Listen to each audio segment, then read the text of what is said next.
to all our valued listeners and viewers throughout the whole world, more particularly to all Shepherd's Rod believers, and most especially to our beloved brothers and sisters in the United States of America. Good evening, and may the good Lord bless you, brothers and sisters. This is our episode number 3 on the subject, the 12 figurative months. But within this subject, we will be covering the last 3 trumpets, the 5th, the 6th, and the 7th trumpet. First of all, brothers and sisters, we need to understand that according to track number 5, page 79, it says,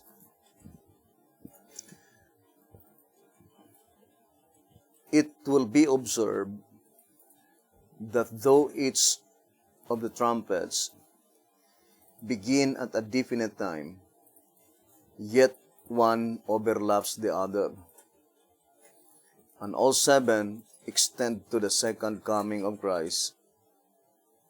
This seen in the coexistence of the truths of all 7. So here, brothers and sisters, we need to understand that the one that overlaps each other is the events, but not the period. Each trumpet, there is a definite time of its beginning and a definite time by which it will close. But the events described in each trumpet, it overlap each other, and all of them will cease at the same period of time. So let us distinctly separate the periods and the events.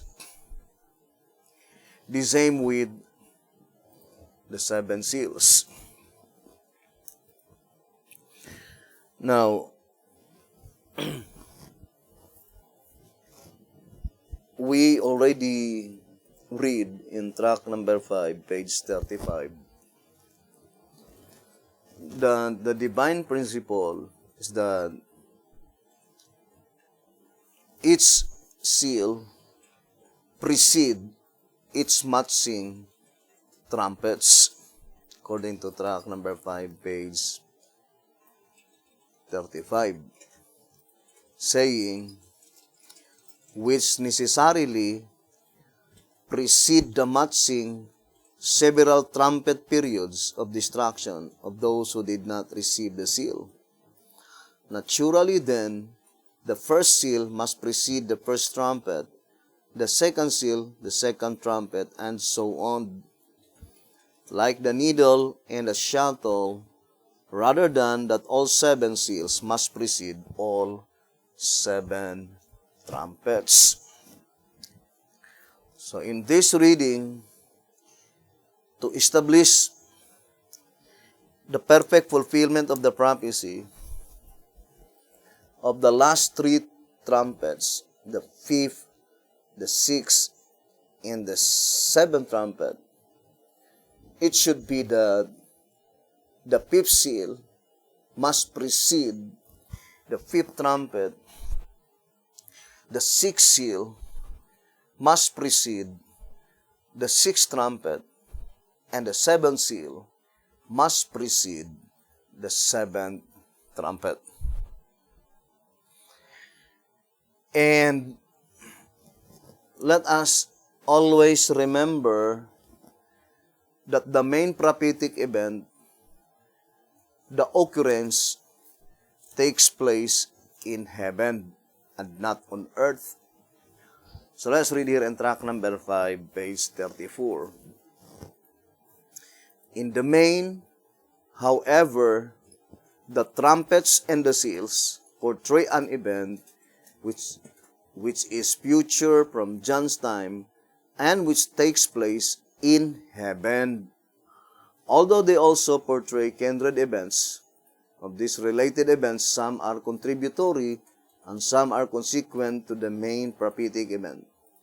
The former naturally precede and the latter naturally follow it historically. Track number 5, page 34. So, the main prophetic event concerning the subject, the 7 seals, as well as the 7 trumpets, the occurrence takes place in heaven. And that is why the shepherd's rod plainly told us here in 2SR 187, it says, in order to make a proper application of the 7 seals, we must have a better understanding of the heavenly sanctuary, service, its origin, and the object of its existence, as taught by the earthly sanctuary built by Moses. In the sanctuary construction and service is revealed the plan of salvation. 2SR page 187. So, that reading, we can easily discern that it utters the impossibility that you could make a proper application of the subject of the 7 seals unless you have a clear conception, better understanding concerning the heavenly sanctuary service and its origin. The same with the subject of the 7 trumpets. But at this time, we are focusing to the 5th, the 6th, and the 7th trumpet. The last 3 woe trumpets. And we also establish the divine principle that the subject of the 7 trumpets are symbolical prophecy. That according to the shepherd's rod, in track number 541, that for if every term is not symbolical, then how could we be able to differentiate those who are not and those who are symbolical? And how we could be able to define the truth? So the shepherd's rod is reminding us that concerning the subject of the 7 trumpets, it is purely symbolical prophecy. Now, the first one that we proved that the application made by B.T. Hotep is the groundwork, because the 5th trumpet began in 4 BC, but the 5th seal began in 1500 AD.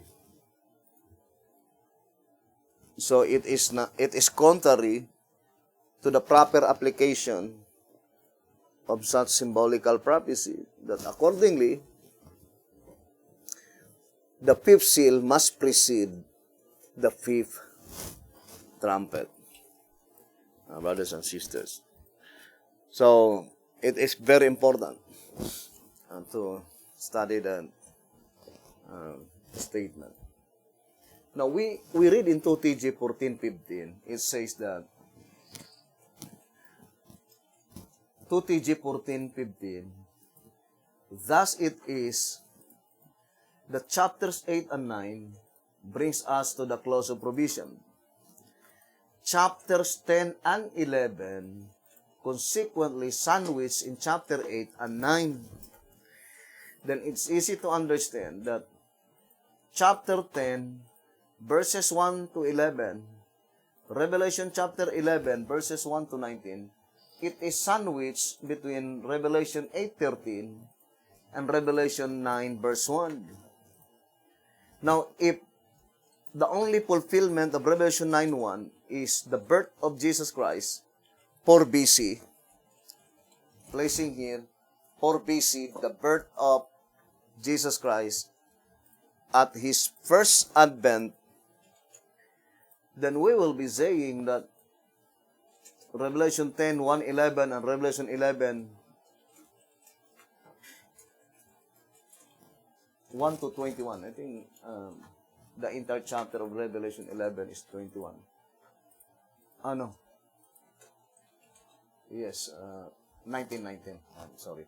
Revelation 1 verse 19. It is chapter 9 that is 21. Let me see. Revelation 11 verses 1 to 19.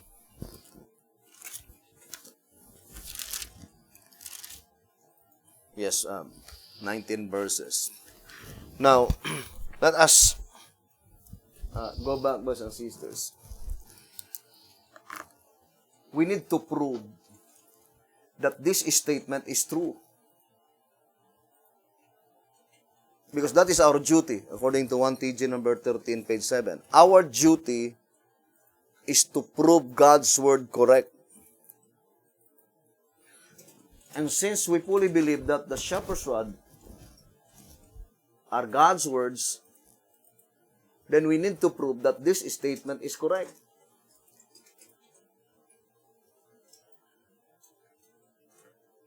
Yes, so let us go back again to that diagram. So the statement that chapter 10 and chapter 11 consequently sandwiched in chapters 8 and 9, the word sandwich, meaning it is in the middle part between Revelation 8:13 and Revelation 9 verse 1. Now, if Revelation 9 verse 1, the only fulfillment is the birth of Jesus Christ at His first advent in 4 BC, then in order to apply this statement, chapter 10 verse 1 to 11 and Revelation 11 verses 1 to 19 must find its fulfillment prior to 4 BC. Now, it will be contradictory to the statement in tract number 5, page 79. Because this one, Revelation 10, verse 1 to 11, although it is only Revelation 11, verse 1 to 13, must be fulfilled in the period of the sixth trumpet. Now, let us look at the statement here. Tract number 5, page 79. With the 14th verse of Revelation 9, begins the description of the sixth trumpet, and it ends with the 14th verse of Revelation 11, which announces the second woe, sixth trumpet, is past, and behold, the third woe cometh quickly. Accordingly, its prophetic event recorded between Revelation 9:14 and 11:14. So, the word between must be Revelation 9 verse 15 to 21, Revelation 10 verse 1 to 11, and Revelation 11 verses 1 to 13. These verses is between Revelation 9:14 and Revelation 11:14. And then it says, its prophetic event. So whatever prophetic event recorded here, and recorded here, it says, between Revelation 9:14 and 11:14, must find its fulfillment. The fulfillment of this prophetic verse here, the prophetic verse here and also here, must find its fulfillment in the period of the sixth trumpet. So, the fulfillment must be in the period of the sixth trumpet, between the first and the second woos. So, this is the first woo and the second woo. Therefore, the first woo mentioned here could not be the fifth trumpet.